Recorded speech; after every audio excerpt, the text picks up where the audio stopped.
ಬಂಟ್ವಾಳದಲ್ಲಿ ಅಬ್ದುಲ್ ರೆಹಮಾನ್ ಹತ್ಯೆ ಕೇಸ್ಗೆ ಸಂಬಂಧಪಟ್ಟಂತೆ ಅಬ್ದುಲ್ ರೆಹಮಾನ್ ಹತ್ಯೆಗೆ ಕಾರಣ ದ್ವೇಷ.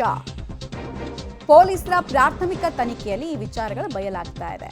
ದ್ವೇಷದ ಕಾರಣಕ್ಕೆ ಕೊಂದು ಮುಗಿಸಿದ್ರು ಅಂತ. ಅಬ್ದುಲ್ ರೆಹಮಾನ್ ಮೇಲೆ 6 ಜನರ ತಂಡ ದಾಳಿ ಮಾಡಿತ್ತು. ಬಾರ್ನಲ್ಲಿ ಮದ್ಯ ಸೇವಿಸಿ ಹತ್ಯೆಗೆ ಅಂತ ದುಷ್ಕರ್ಮಿಗಳು ಬಂದರು. ಅದಕ್ಕೂ ಮುಂಚೆ ಬಾರಲ್ಲಿ ಕೂತ್ಕೊಂಡು ಪೂರ್ವ ನಿಯೋಜಿತ ಕೃತ್ಯವನ್ನು ಮಾಡಿದ್ರು ಅನ್ನೋದು ಆರೋಪ. ಕೃತ್ಯದಲ್ಲಿ ಭಾಗಿಯಾಗಿದ್ದ 3 ಇಲ್ಲಿ ತನಕ ವಶಕ್ಕೆ ಪಡೆಯಲಾಗಿದೆ. ಮತ್ತೆ 3 ಜನ ಇನ್ನೂ ಅಬ್ಸ್ಕಾಂಡಿಂಗ್ ಇದ್ದಾರೆ. ಅವರ ಕುರಿತಾಗಿ ಶೋಧ ಕಾರ್ಯಗಳು ಮುಂದುವರಿತಾ ಇದೆ. ಮಂಗಳೂರು ಪ್ರಕ್ಷುಬ್ಧಗೊಳ್ತಾ ಇದೆ.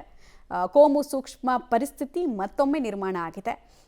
ಪ್ರತಿ ಏರಿಯಾಗಳು, ಸೂರತ್ಕಲ್ ಇರಲಿ, ಬಂಟ್ವಾಳ ಇರಲಿ, ಈ ಎಲ್ಲ ಪ್ರದೇಶಗಳು ಹೈಲಿ ಸೆನ್ಸಿಟಿವ್ ಆಗಿದೆ. ಡೀಟೇಲ್ಸ್ ಕೊಡ್ತಾರೆ, ನೇರ ಸಂಪರ್ಕದಲ್ಲಿ ಜಾಯ್ನ್ ಆಗ್ತಾರೆ ಸುಕ್ಪಾಲ್. ಈಗ 3 ಜನರನ್ನು ವಶಕ್ಕೆ ಪಡೆದಿದ್ದಾರಲ್ಲ, ಅದೇ ಹಿಂದೆ ಕಂಪ್ಲೇಂಟ್ ಕೊಟ್ಟವರೇ ಈ 3 ಜನನ ಅಥವಾ ಬೇರೆಯವರ ಇವರು? ಆಮೇಲೆ ದ್ವೇಷ ಅಂದ್ರೆ ಯಾವ ರೀತಿ, ಪರ್ಸನಲ್ ದ್ವೇಷನ ಅಥವಾ ಏನೇನು ಮಾಹಿತಿ ಸಿಗ್ತಾ ಇದೆ?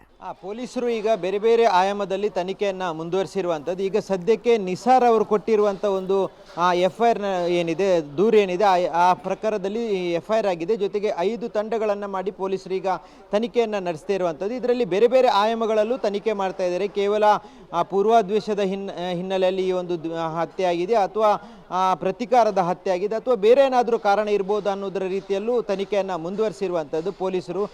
ಮಂಗಳೂರು CCB ಪೊಲೀಸರು ಒಂದು ಕಡೆಯಿಂದ ಆರೋಪಿಗಳ ಪತ್ತೆಗೆ ಒಂದು ಕೆಲಸ ಮಾಡ್ತಿರುವಂಥದ್ದು. ಈಗಾಗಲೇ 3 ಮಂದಿಯನ್ನು ವಶಕ್ಕೆ ಪಡೆದಿದ್ದಾರೆ. ಅವರ ಹತ್ರ ಸಾಕಷ್ಟು ಮಾಹಿತಿಗಳನ್ನು ಪೊಲೀಸರು ಕಲೆ ಹಾಕಿದ್ದಾರೆ. ಆ ಆಯಾಮದಲ್ಲೂ ತನಿಖೆಯನ್ನು ಮುಂದುವರಿಸಿರುವಂಥದ್ದು. ಇದು ಯಾವ ಕಾರಣಕ್ಕಾಗಿ ಹತ್ಯೆ ಆಗಿದೆ ಅನ್ನುವಂಥದ್ದನ್ನು ಈಗ ಪೊಲೀಸರು ತನಿಖೆಯನ್ನು ಮಾಡ್ತಾ ಇರುವಂಥದ್ದು. ಅದರಲ್ಲೂ ಪ್ರಮುಖವಾಗಿ ಬಂಟ್ವಾಳ DYSP ಅವರ ನೇತೃತ್ವದಲ್ಲಿ ತಂಡ ಈ ಎಲ್ಲ ಕೆಲಸಗಳನ್ನು ಮಾಡ್ತಾ ಇರುವಂಥದ್ದು. ಈ ಹತ್ಯೆ ಹಿಂದೆ ಯಾರೆಲ್ಲ ಇದ್ದಾರೆ ಅನ್ನೋದರ ಬಗ್ಗೆನೂ ಈಗ ತನಿಖೆಯನ್ನು ಮುಂದುವರಿಸಿರುವಂಥದ್ದು. ಸದ್ಯದ ಮಟ್ಟಿಗೆ 3 ಮಂದಿಯನ್ನು ವಶಕ್ಕೆ ಪಡೆದಿರುವಂಥ ಪೊಲೀಸರು ಅವರ ಮುಖಾಂತರ ಏನೆಲ್ಲ ಮಾಹಿತಿಗಳು ಹೊರಬರುತ್ತೆ ಅದರ ಬಗ್ಗೆ ತನಿಖೆಯನ್ನು ಮುಂದುವರಿಸ್ತಾ ಇರುವಂಥದ್ದು. ಅವರು ಹೇಳಿರುವಂಥ ಕಾರಣ ಏನಿದೆ ಆ ಕಾರಣ ನಿಜವಾಗಿರುತ್ತಾ ಅನ್ನೋದರ ಬಗ್ಗೆನೂ ತನಿಖೆಯನ್ನು ಮುಂದುವರಿಸಿರುವಂಥದ್ದು. ಈಗ ಇತ್ತೀಚೆಗೆ ನಡೆದಿರುವಂಥ ಬೆಳವಣಿಗೆ ಹಿನ್ನೆಲೆಯಲ್ಲಿ ಇದು ಪ್ರತೀಕಾರದ ಹತ್ಯೆ ಅನ್ನುವಂಥ ಮಾತು ಕೇಳಿ ಬರ್ತಾ ಇದೆ. ಹೀಗಾಗಿ ಇದು ಅದೇ ಕಾರಣಕ್ಕಾಗಿ ಹತ್ಯೆ ಆಗಿದೆ ಅಥವಾ ಬೇರೆ ಏನಾದರೂ ಕಾರಣ ಇದೆ ಅನ್ನೋದರ ಬಗ್ಗೆನೂ ತನಿಖೆಯನ್ನು ಮುಂದುವರಿಸಿರುವಂಥದ್ದು ಅಂತ.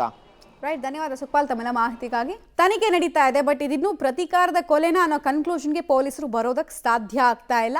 ದ್ವೇಷದ ಒಂದು ಆಯಾಮ ಅಂತೂ ಸದ್ಯಕ್ಕೆ ಓಪನ್ ಆಗಿದೆ. ನೋಡೋಣ ಏನಾಗುತ್ತೆ ಅಂತ.